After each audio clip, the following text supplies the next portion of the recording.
We're live for our regional hangout. We have 4 awesome people, well, 3 plus me. So 1 awesome and 3 semi-awesome.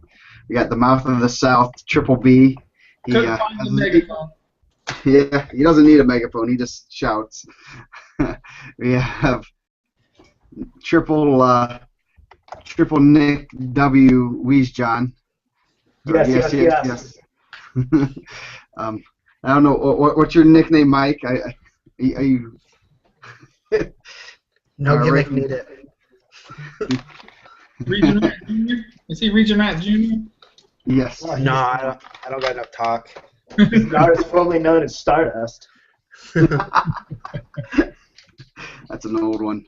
But anyway, well, we're here to talk some sectional regional action this weekend. First off, a little bit since we are getting those questions about how we know about semi-state draws because people want them.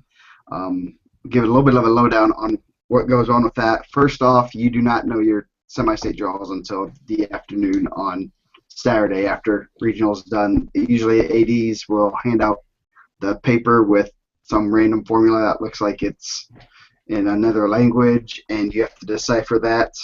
So that is where you'll get it. We will have brackets up as soon as we can. I think last year we had them up by 7:30, 8 o'clock. With track wrestling, it makes life 1,000 times easier. So we should have them up online, and we will have links to them everywhere. So be looking on the website. It will be working faster, I promise. At least I hope so. That would go to standard old style website for a few hours. But, my phone was blowing up this weekend. Mine was too. I can say if you do want to get some of those semi-state brackets, if you just send a blank check to me, my name's right here. That's my name. Just send it to that guy. I can get you those as soon as possible. Just blank check to me. In the memo, just put student loans for no reason, but just send those up to me, and I'll get you that semi-state bracket, so you know if you need to take a dive or not in the 3rd round of regionals. Yeah. And the higher the amount, the quicker you get you those brackets. I mean, correct. Only I know like people. $5 or $10. You might get them by noon on Saturday. Yeah. If it's a couple thousand, might get them Friday. You'd get them tomorrow. Just tell you, me and my boy Bobby Falcons, right here. So, with that, we will have our brackets up. So, oh great, Dustin has installed effects, so he's gonna have a probably party hat on pretty soon. I haven't done anything. I'm just looking on this toolbar over here. That's kind of scary. So we will have brackets. They will be up. So don't just be patient. I will try to get at least once I get the formula. I will be up here. I won't have any people distracting me at home. So I will be able to get them up as soon as possible, as soon as we get regional cleaned up, and so we'll be here. Anyway, we'll start with Triple B since he's a random guest every so often. What's going down in the South? What are you looking forward to at your regional, or even what kind of semi-state matchups are you looking at from the Dirty South? The Dirty South? Looking good. Not in my regional. I think the 2 biggest things this weekend down south is the return of the hurt ones, Conrath and Ferguson. They both made their returns last weekend. People weren't sure if they were going to do it, but they came out. Didn't really have problems in their sectionals, but this weekend Conrath will have Kyle Weeks from Evansville Modern Day. Ferguson will be going head-to-head with Will Eagley from Modern Day also. So we'll get a chance to really see if those 2 guys are better. I've heard maybe Ferguson wasn't hurt. Maybe some other stuff was going on. I don't know. But so we'll see this weekend where they're both at, condition-wise and injury-wise. What, Nick? You're you're semi-south. You're the Indy South. We're like the southest indie school around, I guess. We go to Evansville, Yeah. which is crazy. Us and Avon just kind of hang out in Evansville. Yeah, we have Mooresville coming up, which is probably where I've been having a lot of my attention. Which going through those brackets, there's a lot of good matches coming up. I know I'm really excited. I know at 13, Hunter Fox and Keaton Fisher. I got to see Fisher earlier in the year, and I've seen Hunter as well a couple weeks after that. That'll be a good one. It's kind of a shame one of those guys going to be knocked out early. Another one I'm kind of excited about there is at 60. It is more of a personal thing, but we got Archie Glover, who stepped in second varsity tournament of his career. It's a sectional. He gets third against Hayes and Center Grove. I think that'll be a good one for Archie if he can pull out a win there. I think he's more than capable of competing with those guys and making a run to Evansville. But we'll see as time goes. But that's the kid I'm kind of hoping for. Just a little Cinderella story for the JV kid who people probably weren't giving him a lot of respect going into it. And then I know at 285 in our regional, it is the dumbest thing I've ever seen in my life. But Biddle and Henson, first round. That'll be big for the first Charles Barkley terrible draw of the tournament. Oh, terrible. It'll be it. Henson, I don't know if Henson's at a state level yet. I don't know. I think he's a state qualifier level, but I don't know if he's a state placer yet. If he is, it might be low. But 2-3 years, that'll be a name where he's competing for a championship. He's good enough. And Biddle just looks like an athlete. I mean, I've watched him wrestle once at County, and Biddle seemed to control him. But I know the first time they wrestled, I think it was 3-1 overtime maybe, or just 3-1 Biddle. But Henson could pull out the upset. That would not surprise me. But the favorite for me, the favorite has to be Biddle if you're going to bet your house on it. But I can see Henson sneaking through. But, man, it's just, heavyweight in the Mooresville Regional is the dumbest thing in the history of the world. We got the heavyweight at Jeff Regional is the same. We got a 4th and a 10th ranked guys who both kind of fell short at sectionals, and now they got tough draws this weekend. Mount against Landerman, New Albany, and Hayes, who's ranked 4th in the state and took 4th at sectionals against Hickerson of Jeffersonville. So some tough matches there right off the bat. Evansville semi-state is where you go for the heavyweight battles. So that's they're all Triple V trained. Hey, they know they got big shoes to fill. They have pressure every time they wrestle. But yeah, I've done a couple. I did a little bit of looking around at other regionals. Being a coach, I'm mostly just concerned about my guys not being idiots, which surprisingly really hard. But I did notice, I went through and I was looking at the Perry Meridian regionals and I saw 26 is a match I'm actually really interested in. It's Dalton Hare of Franklin Central versus, and I'm gonna screw this name up and I'm gonna get eat up for it. Uck from Perry. They wrestled before. It was like 3-1 overtime. All right. That's the first round of your regional. That's the you have to wrestle. Like that's the scary thing to have to do again. So that'll be a good one. Hare could really come out there and get it I think he got 4th in his sectional, and he could beat the one-loss Perry Meridian kid. Yeah, he was in that sectional with Chad Red and them. Yeah, Chad Red's in it. There's another big name there too. I can't remember. I went and looked. So I was like, really? Taylor Wright. That's it. Yeah, right. Taylor Wright, Joel McGee. Yeah. So those are some of the matches I saw that I was interested in. And was just like, those will be good ones to watch. But like I said, most of them are in my regional because that's where all my attention is right now. But how about the region there, Mike? We went to Crown Point and I got to see the Darius Sherg and Drew Hughes match, and it was a lot more lopsided than I thought. But I'll probably be at Calumet Regional, which is there's a ton of really good matches, so I'll be excited to see Black and Reeds. Triana Pointer was really good last week, so I'll get to see the rematch of that. The 113 was pretty stacked. 195 is really good with Fowler, Hedrick, Jarius Perry. This kid from Clark named Rene Zamora. It's like a big bruising kid. He's pretty good. Bam Lawrence Kovac will be there. Then Crown Point will kind of have the same thing. I think the Crown Point sectional is going to probably dominate that regional overall, which, you get the Chesterton kids coming in, a couple of kids from John Glenn that are pretty good. But overall, I think the Crown Point sectional will probably do really well. I think the one good match, really good match, was Lucas Davison, the younger Davison, and Evan Larson, who's been at semi-state as a junior twice. And that'll be a first-round one. He took 3rd behind Hughes and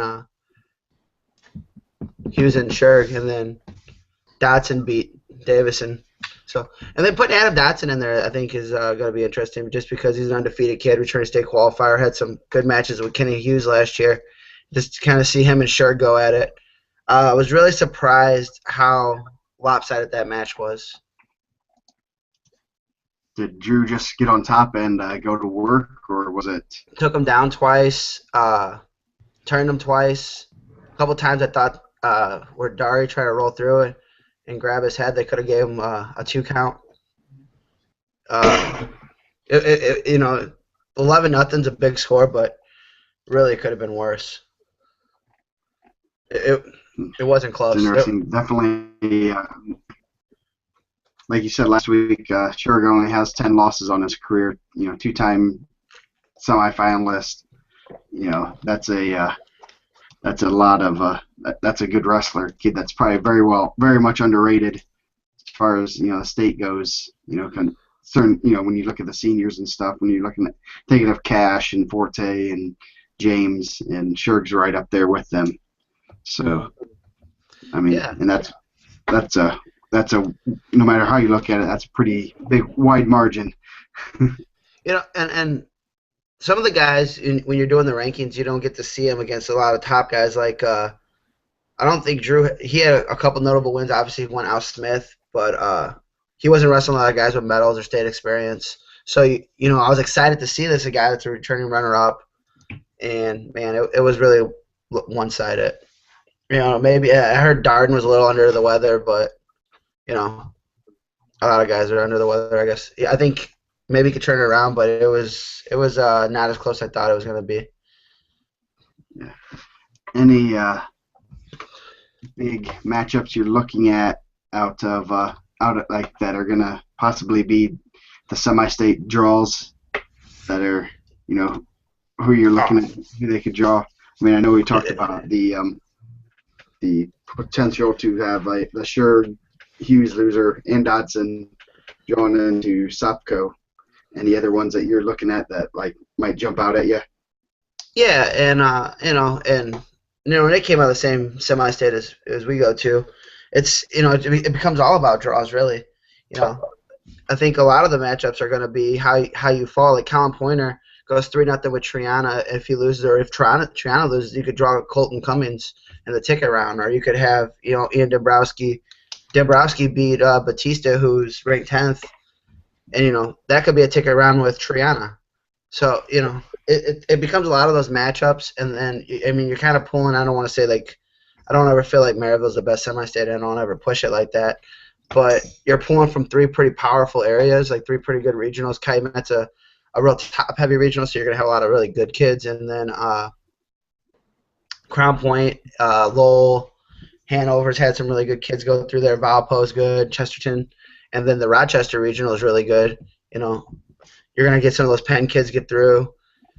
So you're always gonna have some weird draws. There's the possibility of like the loser of Black and Reeds could draw the loser of and winner of Hartman and Hatch. So, which is good for some other kids. And I'm not trying to dog the Logansport regional, but that's generally the weaker. I think every semi-state generally has like a weaker regional. I think they get like about 7 to 10 kids through a year.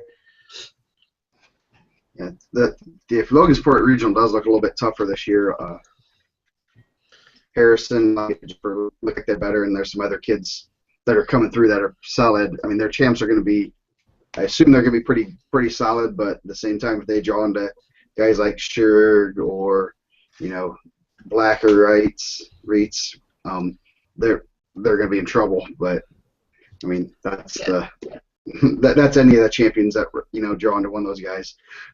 Yeah, I mean, there's still there's good kids that come out of Logansport. Dustin Miller's a good kid, and he's been in the ticket round. But I mean, then you get to see him against maybe a Michael De La Pena, who's lost to last year. Cody Crary, the younger Crary, is good. Goring, the kid from South Bend, Riley, the freshman, he's good. So you're gonna have some guys. He's probably gonna lose to Hildebrandt. There's always a ton of really good ticket round matches. It's and not as much as I don't feel like it's Fort Wayne, but you're getting a lot of weird matchups where guys are gonna meet up. You you could have, Josh Fuqua, Jacob Kovac in the ticket round like last year, or, Fuqua's wrestling tight with Drew Hughes, beat Drew Hughes, and then he's at home watching, and someone else gets a ticket.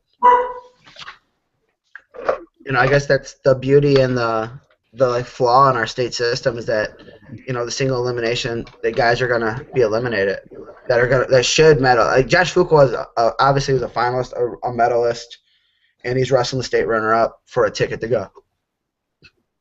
Yeah. We at Fort Wayne we had third versus fourth last year, so just waiting for that. Rematch for the third place match. That's just that shouldn't be a ticket to go to state. I guess I can comment a little bit on Fort Wayne. Fort Wayne is always fun. We're waiting for the death draws. When we're gonna have two returning placers wrestle in the ticket round. It looks like Yorktown's looking pretty solid. They got Myron Howard Anderson was back this week, so that always helps. He's been out since early November. Had a tight one, I think, with Evans, but obviously he's just getting his feet wet a little bit after some time off, so it'll be interesting to see how he does. And, he could easily draw the loser of Dutton and Bo Davis. That could be a ticket round match for him, which would be very interesting, just a few weeks off whatever injury was ailing him. He could have a match with the returning state qualifier and stuff. I think 220 is going to be an interesting one, our semi-state. You have Evan Ellis, Antonio Guerra, Derek Paz, Derek Paz, and Caleb Summers all come out of the same regional. So there's going to be 2 out of 3 champions are going to draw. Pretty solid kid. Ellis is pretty solid. He's had some good wins. Even beat a couple of good heavyweights this year. So I'm kind of interested in seeing how he does. This week at Carroll Regional, we're going to have a pretty good one at 120. Eddie Lorraine, Hunter Langlow, and Ben Kaufman. Kaufman and Langlow have been pretty close the past 2 weeks. Langlow's got the better of him. Throwing Lorraine to the mix, and they're all 3 high-scoring wrestlers. They're fun to watch, and they kind of leave it on the mat, which is fun for the fans. They get after it. It's not going to be low-scoring matches between any of those guys.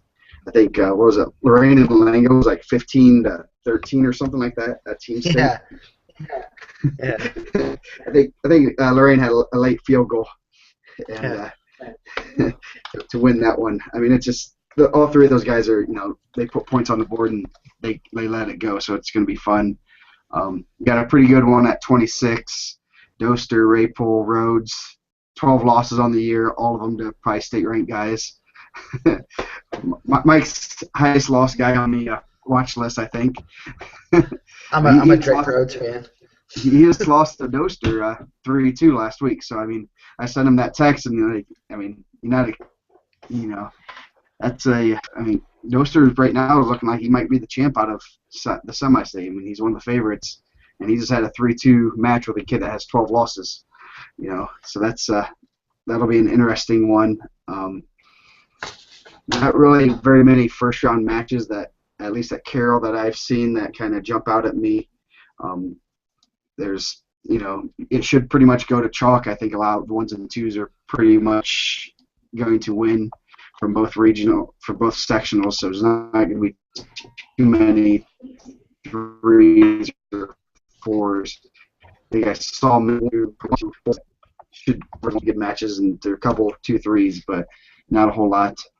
Out of Goshen, we'll have Garrett Peppel and Blake Glagowski wrestling. That should be a good one. I think Peppel beat him a couple years ago, but that was when Glagowski weighed probably about 86 pounds. So both of them are still undefeated, right? Yes, both of them are still undefeated. At Goshen, 106 is going to be a meat grinder. Tanner Damian, Austin Moore, Christian Maja, Blake Hoyer, and then you also have Hunter Hickman. Hickman's 4 versus 1. He has Austin Moore, who I think they're 1-1 with each other right now, and Moore won in overtime, and that's first round match on Saturday morning. So Jay County, Christian Hunt, and Wyatt Miller both wrestling. That'll be a good one. Both have like one loss, I think. So that'll be a good 106-pound finals match. Just going through my semi predictions. Versus Stevenson. That'll be. I've heard those both have been slobber knockers. To quote the great Gorilla Monsoon. That's that's Jim Ross. Please. Oh, sorry. Gorilla was Bobby Heenan's man. You're so thick you could cut it with a knife. There you go. We can't say that till semi-state. But the other 145 out of Goshen's going to be just a meat grinder. Tony Vaughn, Doug Levitz, Logan Williams. Williams lost to Levitz last week, so him and Vaughn are going to be in the semis. That's going to be those are three good guys. One of them, they could easily draw into McCormick in the ticket round, so that's going to be an interesting one to watch. Gray Bumgardner out in Jay County, that'd be a good one at 160. Jackson versus Luganville at 170 rematch. Jackson was up and then got pinned by Luganville. That'll be another good one there. Obviously Dutton Davis 3 at Carroll. Both 1-point matches, really good matches. Guys are getting after it for big guys. So a lot of good matches. I'm kind of looking forward to Carroll, obviously, because it should be a pretty good day wrestling and get to wrestle on the white mat. So we have it well set up. What's kind of do you guys see any death draws, any kind of things you guys are watching out at the in the South? Without them giving us the picks in advance, I couldn't tell you. Send me that check, bro. Hey, I do know you're at 2 on meat grinders. I'm going to keep tabs of the meat grinders, how many times we drop that tonight and next week. We're at 2 right now on meat grinders. How many meat grinders can we have? Now let's look at, of course, the winner of Ferguson and Eagle Eye will have, or the loser, will draw somebody pretty tough. They could have Gomez or one of those lower ranked guys in the round to go. That wouldn't be a good draw for anybody. And I had another one in front of me, but I got all the papers, old school. I don't need no internet to function. A death draw, like another first-round match we missed earlier, 138. Kyle Todrank and Memorial's Johnny Wargle. Wargle has a win over Quinn Harris this year. And, of course, Todrank's obviously tough. He had his first loss last week to Nick Lee. They'll be going at it first round at regionals. Another match I had circled for a first-round regional match is, Nick's already brought it up. Hunter Fox has been slept on this year. He was a state qualified freshman. He hasn't been back yet. He's only got a couple losses this year. I don't even think I realized he was around until I saw the sectional brackets. That's how good of a semi-state guy I am. But, yeah, tough draw there first round. But, honestly, I'm not good at predicting death draws and looking ahead. And I've been so busy with everything else that. You got anything, Nick? No. The matches I saw were the ones I looked at and just said, man, these are some close ones. Like I said, the biggest one was probably that Franklin Central Pair Meridian matchup at 26. And then that heavyweight at Mooresville. Other than that, most of them were either my guys that I'm interested in that no one else will care about, or I didn't feel like there were that many close ones that I was looking. But again, I only had about a half hour day to go through all the brackets.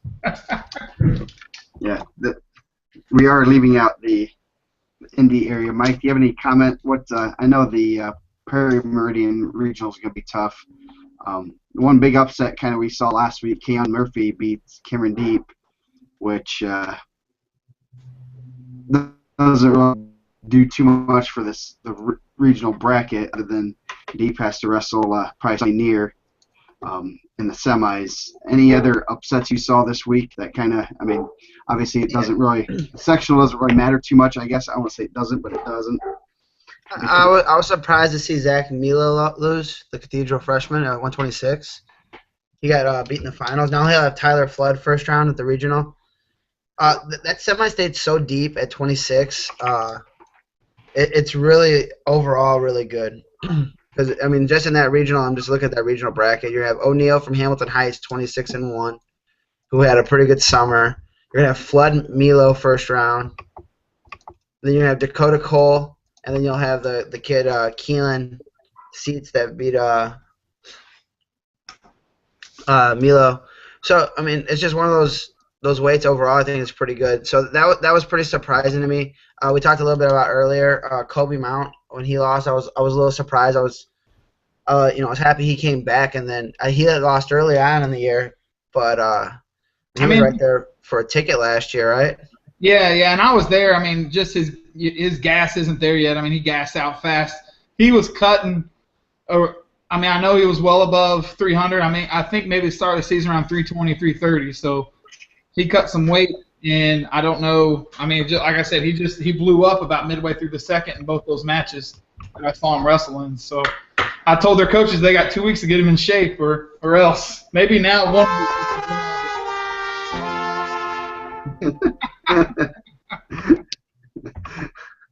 Nice. Yeah.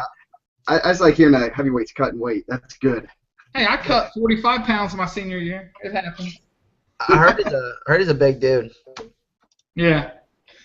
Obviously, I'm not making it down that way a lot, so I don't get to see him a ton. But you look at results, and he was right there for a ticket last year, and then so I was surprised to see him lose this weekend. The Brownsburg kid, I was surprised not to see him in the sectional bracket. That was a ranked kid that is not in the tournament anymore. And then the Zionsville 220, he was a senior, who actually I thought was really good. Matt Pinola. He had a really good summer also, and he had some good wins, and he's not in the bracket. I know he had hurt his back, but they seeded him, and for every kid that was hurt that can go, there's a couple that can't. And I was surprised to see him lose. Not a ton of real big upsets. There was not a lot of things that I was like really, really shocked. I think Milo losing, I was shocked to see that because he had been wrestling so well. I don't know. I didn't see a ton of North Central results either. Maybe that guy's been wrestling out of his mind also. Yeah, the significant results, there weren't really that many known. There really weren't very many big upsets that I saw, especially around the Fort Wayne area. Pretty much everything went as planned. This week probably won't happen. Probably have a few upsets. What kind of matches, like finals matches, are the big ones that you're looking at? Well, I'll be at Calumet, and like I was kind of going a little bit earlier. Good to see Black and Reitz again, which didn't end in a fall this time, which is amazing because these guys have been pinning each other every match. Crary and Gage Torres would be a good one there also in the finals, possibly. But I mean what is that, 2 and 4, 2 and 5. 32, 30, 38. 38 is pretty even. 45, Kovac and Bam. The first one was 2-1. The last one was like 9-1. So I was, maybe he just got that much better. 95 is really good. There's a good first round match. There's a kid from East Chicago that's a 2-time semi-state qualifier, and he'll be wrestling the regional champ from last year, returning regional champ, first round of the regional. So, and that's where I'll be. Nothing too crazy. I mean, obviously everything can happen out there. I feel bad that I'm trying to look at some of the Newcastle stuff because I feel like we're just going right over it. I'm back. Testing. Did you guys all lose it? Yeah. I didn't. I did. Okay. I did too. Okay, we're back. So. Nick, quit crashing the internet on us. Hacking mainframes, man. Okay. Anyway, yes. Back to you, Mike. That was weird. Yeah, I mean, I think that there's a handful. I don't know where it cut out at. Like I was talking about Crary and Torres, which would be good. 95 at Calumet's good. That's where I'll end up being at. But I kind of feel bad we're not really touching on Newcastle. I'm just kind of going through some of their brackets and kind of looking. Yeah, that's one we don't have a token representative from there. Yo, guys, Chad, Red, Brandon James. Boom, covered. And then the rest. We talked about Newcastle. That's all there is. There's Parameridian, Warren Central, and Cathedral. Oh yeah, That's all Blake you need to Rappel. know. There. Blake Rappel. Due diligence. You can't leave out others like Braden Bailey either. Yeah. I'm disappointed our rankings guy doesn't have more in-depth knowledge on this. Of which one? Of Newcastle. I was kind of looking at some of their draws. I think it held up pretty well. Just kind of glancing through. It's always weird to see a lot of these guys with so many like wins and no losses, and then they start getting their first losses at the sectional. So I think it's always like one of those things. Me and Joe were talking. They did a pretty good article about a Monroe Central kid, and he was undefeated. And man, I really didn't even have him on the radar. And then he ended up losing to Laughlin, but Laughlin, and I thought that was just like a weird thing. Like sometimes the kids kind of fall through, you know. Yeah. I think the Pendleton Heights regional is pretty tough. You're going to have teams like Cathedral be there. Pendleton Heights is pretty solid. Hamilton Heights is doing pretty well. That's going to be an interesting one. I think there are a lot of good matches there that I've seen out of the Indy area. We can't leave them out. 126, like you talked about, O'Neill, Mello versus Flood, Dakota Cole, who's pretty solid, and then Kylan Seats, who is pretty good. I'm sleeping on that kid. I apologize. 32 at Northmont, you'll see Eldred and Chastain wrestle again in the finals, probably. Yeah, those two. Go ahead. You're right. They've been wrestling. They've wrestled like 2 or 3 times, haven't they? Yeah, I believe Chastain's either 1-1 or 2-1 on them. I know Chastain won at conference. Yeah, I think Chastain's 2-1. First round, you'll have Kobe Ray from Northmont and Drew Williamson, Zionsville. Both those kids are pretty solid for a first-round regional matchup. Yeah. Yeah, that's the Indy area kind of spread out, which is the better teams aren't really grouped together like you do in a couple of other regionals or a couple other areas where, you know, Cathedral, Perry's separated. Obviously, you have Warren Central and Perry, Warren, and New Pal all in one regional, which they're going to take. Those 3 are going to probably take about 60% of these spots at semi-state. Perry had all 14 guys, 13 guys in the finals, and one guy that got third in their sectional. So they're looking pretty solid, and that'll help them for semi-state. Should be at least good semi-state. You know, to watch team scores because obviously Cathedral has their horses, and if they need a few other guys to help score so they can have another close one with Perry. I think Perry might have, you know, if they get good draws, they might be in better shape than they were last year. Any out of the South, what kind of things are, you know, what's your favorite part about like the regionals and stuff down there that's going to keep you guys interested, like facilities, hospitality rooms? Oh, in Evansville? Oh, it ain't the hospitality room. I think you're talking to Nick there, not me on hospitality rooms. Yeah, there ain't no hospitality room in Evansville. I don't know. Morrisville usually is pretty good about that sort of stuff. I can tell you Evansville semi-state. Love the Coliseum. They like to skimp on the old. You can get some water and some chips, usually. It's gotten a lot better in the last 2 or 3 years. Yeah. I still end up having to pay like $30 for half a hot dog. It seems like, I don't know about all the other regionals, but I know like the Jeff Regional, which is basically like the Hoosier Hills Conference Tournament Part 2, there's lots of like grudge matches. 52, Lynch and Hoke, those guys have went round and round all year. I mean, literally broken noses, gouged eyes. That's, I think, the reference on Indiana Matt. And So I've heard boxing, I've heard Hagler, Hayes, and stuff like that when I've heard about their matches. So I saw him run the Hoosier Hills Conference. I can't wait to see him this weekend. It should be good. Was that directed at that match, or was that directed at the Todd Rank and Joe Lee match? Sounds like it was getting physical down there. That was a New Albany coach that put that on there, so I'm pretty sure it was directed at Lynch Hoke. I know they said they were getting at it. Yeah. Sounds like you guys getting tough down there, getting mean. Hey, that's how we roll in the South, man. 145 at the same regional, Jeff Regional.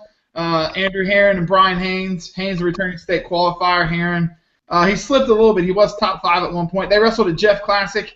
Herron won a controversial match. Haynes had to take down the edge he didn't get, and Herron won 5-4. So lots, like I said, grudge matches highlight the Jeff Regional. And I don't want to sleep on Bloomington South, though. They're not getting love. They're down, but they got a couple tough matches they'll have there. 32, Shermer and McCoy of Northview. Shermer's returning state qualifier. McCoy's semi-state qualifier. He's got 6 losses. I bet they're all to Shermer and all by decision. So we'll see if McCoy can turn the tables this weekend or not. 45, Thomas Dull, Terre Haute North is looking tough. I've read lock for state on some of the threads. He'll wrestle Brennan Barlow. They've had a couple tough matches. 170, man, Joey Thomas of North Knox came out of nowhere. He pinned Webb of Bloomington South, who'd had some nice wins this year. I know he won Conference Indiana, and he only lost by a point to Kuntz when Kuntz bumped up to wrestle him at 70. So, I mean, Bloomington South has a couple matches, too, that'll be worth checking out if there's, depending on where you're at. And, of course, Castle, the meat grinder, ding, ding, number 3, I think. Castle, always tough. 13's got 3 top-ranked kids, Conrad Louigs, and then Logan Dilbeck, the Gibson Southern. 60, Turner Lockyer and Tristan McDaniel should be a really, really good match. 70, Forsley and Hughesling, same side of the bracket. Hughsling's already beat Forsley once this year. And then 220, Clem, Kyles, Wilderman, and Choate, all tough kids that should be looking to bang and win. And then 285, Colton Dawson. I haven't seen him wrestle this year. I've heard good things. And then the same thing with modern day's Adrian Butler, a huge guy who's just learned how to wrestle and has a really good record for being relatively new to the sport. So lots of good matches, lots of conference rematches. I mean, a lot of those guys wrestled at the SIAC. A lot of the guys at Jeff wrestled Hoosier Hills Conference. Mooresville, I'm sure, Nick, they've all seen each other more than once on some of those potential finals matches. So lots of rematches, lots of grudge matches in the South. So do they gauge eyes or do they gouge eyes down in the South? I'm trying to read that properly. And I think in weigh-ins they gauge them, and then when they get to the match they gouge them. We just have bunkhouse brawls up here in Mooresville. We don't want deflated eyes on the mat. We don't want no deflated eyeball controversies. So. We're actually this regional actually hosts the first annual loser leaves town matches in the finals, so you better win. It's pretty important. How's the team race looking at Mooresville? I know that one's kind of is Avon kind of the favorite, or I know you guys advanced 14. I think they did 12 or 15. So they got all but their 20, I believe. I think it comes down between us and Avon. I think Franklin could sneak in there depending on how they wrestle. I think they have a few more holes than they did last year, but they're definitely a tough team. And if they come and wrestle well, they could very well win it. But I think on paper, it's between Brownsburg and Avon. And if you wrestle like you wrestled at sectional, it will not be between Brownsburg and Avon. It will just be Avon. But that's why we wrestle the matches, I guess. We'll see if we got through to any of those guys, but that's the hard part about coaching. Franklin has 6 kids, which that's going to put them at a severe disadvantage. They'd have to win almost every. Yeah, they'd have to win a lot. But I think they're the third. Maybe Ben Davis is in there too. I have to look how many they've advanced, but I'm sure they advanced a lot too. Between like Weddle, Pritchett, and Oglesby, not to mention Lighty. They have a ton of good guys too. So it'll be close, I think. But I think the team race, if you put it down on paper, will be between Brownsburg and Avon. And I don't know if we have the power to get all the way through it, but we'll see, I guess, come Saturday. If I had built my house, it wouldn't be on Brownsburg right now. You don't have a house though. Yeah, that's why I'm lucky I'm not betting one. No, it's looking at the Center Grove has 10, Avon 13, you guys 14, so it should be a good. I mean, that first round's very valuable for any of the team races, no matter what. Mike, what kind of team races are you seeing out? I mean, out in the region, who do you think is coming out? Portage and Maryville will be good. Obviously, that's they've been banging all year. I know Portage has wanted to advance as many as they can to get to the team thing. Hopefully, we can finally be represented in the 3A with the region team. I know our teams now choose not to attend. One team chooses not to attend. I was straightened out. The other team is forced not to attend. But they, so I think that'd be the only close one. Penn should win Rochester pretty easily. I would say Crown Point's going to win the Crown Point Regional pretty easily. And then like Harrison and Jeff and those guys are all going pretty. Man, that's like one of my favorite posts to read because these guys get so like wrapped up in it, man. And like those guys are going hard. I think they're challenging each other's manhood, and I like that. I think that's that's a good passion for it. You don't want to have that on the board, challenge people to fights, but like these dudes are so passionate about their regional and where they're coming from that they're willing to like go spend a night in jail if you're fighting dudes at wrestling meets. So I spend half my day reading posts about that, and people trying to dog kids, and I don't know. So I would say it's between Jeff and Harrison over there. I'd probably pick Harrison. I think Harrison would be the stronger team, but I think the only one that's really up in the air would be Maryville Crown Point. Yeah, that should be a good one. Dave Maldonado always finds a way to get like some kid that I just didn't expect to get to state. They had a kid walk in the lineup. He hadn't even wrestled. They said he was like 1 and 2, and he won the sectional. Not that was a world beater sectional, but still, like it helped him win the title. I don't know. It was an article in the Times, so I'm giving it a plug. Nice, Maldonado magic. Yeah, he does a good job. I think a lot of times it's underrated. I think he does a really good job of getting those kids to believe in what he's saying, and I think that's part of it. Like if you can get kids just to kind of believe in you as a coach, and I think those dudes really believe in him as a coach, and I think Portage is doing that also because when you talk to those guys, they really believe that having Leroy in their corner is what gets them to that next level. So any little bit of an edge I think is always great. Yeah, they both, just looking at the rosters there, Portage has all 14 there, Maryville has 13, Hobart, I will get that right, has 12, and Lake Central has 11. So those 4 teams obviously are going to be ahead of the pack. And I mean, basically the way we do scoring, you win that first round, that puts you way ahead. Out in Fort Wayne area, Carroll we're the only ones with more. We have 13 there, and everyone else has 8 or 9 at the very most. So that should be decided pretty early. The real interesting one will be Peru. I think Oak Hill looks like they're pretty solid, top to bottom. They obviously have to win their first round matches, but there's really no set team that kind of, other than past them, that really looks like they're going to be head and shoulders above everybody. Peru has 12, Oak Hill has 11 there. So it's going to be those first round matches there. Be very kind of interesting over at Goshen when you have Prairie Heights, who I don't know if they got a lot of good draws, but they have 11 kids there. You also have a team like East Noble who has 4 horses that should be champions right there. You have 4 guys that are champions. That's going to help you tremendously. And then you have Elkhart Memorial, 12 kids there. Depends on their draws. But East Noble could, play spoiler when you have guys that are probably pretty much close to locks. It's 4 champions, big points, pins. They can make up for having not as many kids make it through that first round. So it'll be kind of interesting there. Elkhart Memorial is probably the favorite, and then down south at Jay County, Yorktown and Belmont will battle it out. Yorktown probably gonna just run through that regional most likely. They'll have 13 guys there, so and they all were pretty high seeds, so they should do pretty well. Out of Indy, you have Perry. Warren Central will be a good one.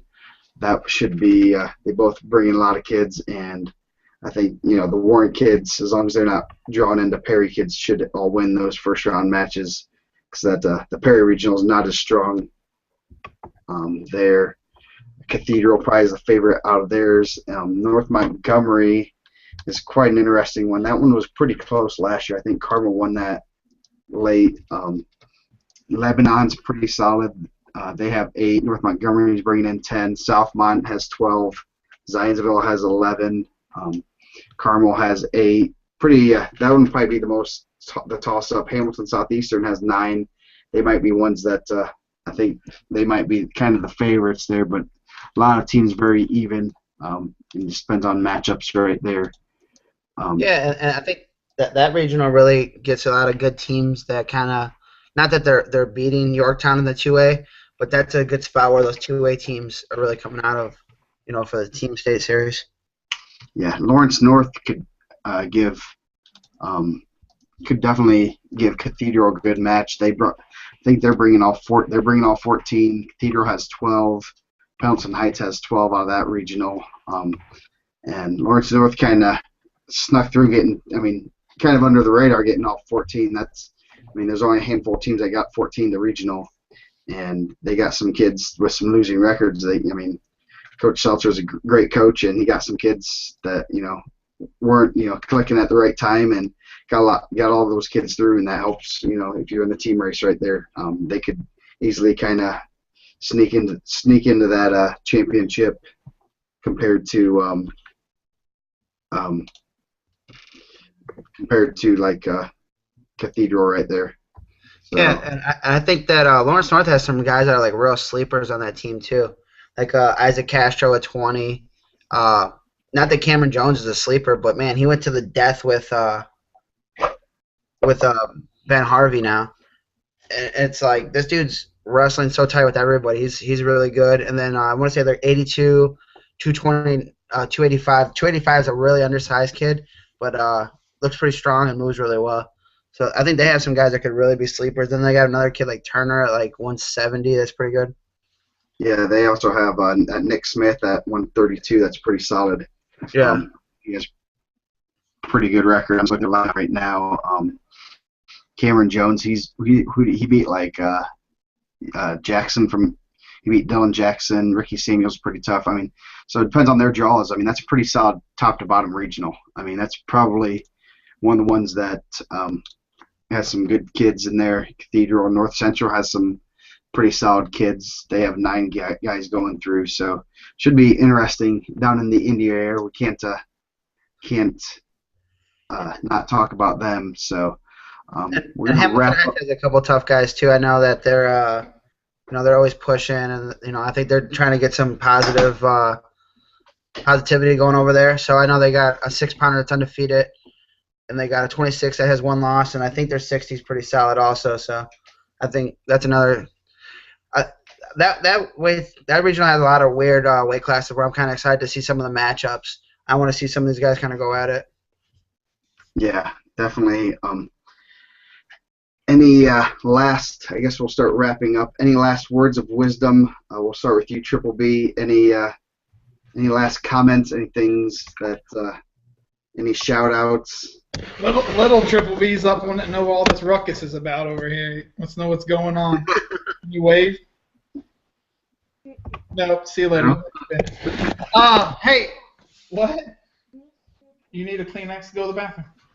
That's how you just tell them what to do, they do it. Hey, I'll have my semi-state preview up with my Charles Barkley terrible draws, the Barry Horowitz curtain jerkers, and the Ford tough locks. I will tap it up by about Wednesday, and in that preview we will have information on the first ever Evansville semi-state meet and greet Friday night before semi-state.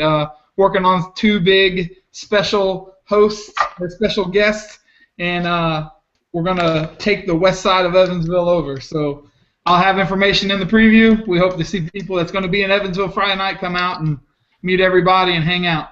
Oh, am I going to be able to do my stand-up set? If you're allowed out, I don't know. You have to ask if you're allowed to go out or not. I'm not going to do anything illegal. I don't know what you heathens are up to.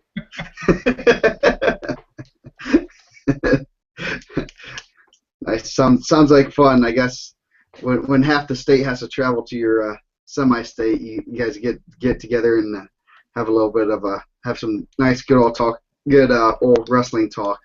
Oh, we're going to talk about how terrible Fort Wayne and Maryville and Newcastle are before we get started. Yeah, how the region sleeps on the South every year. No, I'm just joking. I kid. Sure. No, hey, but thanks to you guys, man. I was listening last week, and I appreciate the words you had. And I guess the South is hard, man. It's such a big area. We have guys that don't see each other, and I mean, literally sometimes when I'm trying to do 10 guys and I get down there, it's just like whose first name's alphabetically or who wrestles here or who wrestles there. I mean, it gets, when I get down to nitpicking, it gets really hard when you have no commons. One guy is all the way in Terre Haute, one guy's all the way in Madison, and they never cross paths or whatever. So I do the best I can with what we have, and it's come a long way, though. I mean, you guys remember how we used to not have the results that you guys have been on top of getting and acquiring, and people sending me information. It gets better and better and better every year. I have solid people in every regional that send me stuff every week. So, I mean, thanks. Things keep going. I hope I'll be back on before then, but just in case, I want to get my thanks out there in case I don't get invited back. Nice. What the heck are you doing? Mike, any last words of wisdom? Anything you're looking forward to? We didn't really cover Richmond Regional. I just want to say that Franklin County and South Dearborn got 12 and 11 through. So just so we covered every regional. Now I feel great. No, hopefully everyone stays healthy. Everyone's good, man. Really, it's just an exciting time of the year. I think Saturday night would probably be one of my favorite. It's like one of my favorite things every year to see those semi-state draws. And there's gonna be some bad ones, and as a fan, you're like, wow, that's really cool. And as the wrestlers, that sucks. But I really enjoy it. So that's about it, I guess. I don't really have a lot to say. Yeah. We should. The semi-state draw is going to create quite a bit of talk, and I mean, the first post after those are made, the semi-state, crazy draws, and who's going to get screwed here. Nick, are you there? I'm here. You don't have a. I hit F5 on accident. You should receive a textual message here in a few seconds. Yes, I did. Yeah, I'm just I'm excited. Get out there and have it, kids. This is where it gets real. This is where the upsets are going to start happening, and I'm just excited to be there. For those who were able to be at the Avon Sectional, you may have seen me taking the Danville squad under my wing and showing them the proper form of RKOs and Shawn Michaels super kicks as we were waiting before the finals started. Cody Cottle, he's got a future in the business if he's looking for it. He had some pretty mean RKOs before the finals. I was impressed. Not my quality, but I mean, baby steps. Yeah. But I know I would just like to leave everybody with some happiness and something good. So this is our Christmas card picture that we took. Me and my roommate this year. Just want you guys to focus on this and enjoy it. I don't know if it's coming up. NSFW real fast. I mean, do we need to tell kids to turn it off or? No, it should be super fantastic. You don't see anything? Oh, you're You're all missing out on this lovely picture of me and my roommate staring off blindly into space that we sent to our families for Christmas. Maybe we're gonna have to post that on Twitter. Oh, we can't. By the way, I'm still single, ladies. So if anyone have any sisters or cousins need aunts. Aunts. I'm not ageist. That's good to know. Yeah, be ageist enough. So anyway, well, we'll wrap this up. We will have another one probably next Monday or Tuesday. Depends on semi-state draws and if we crash the website again. So thank you for joining us, and we will see you guys next week.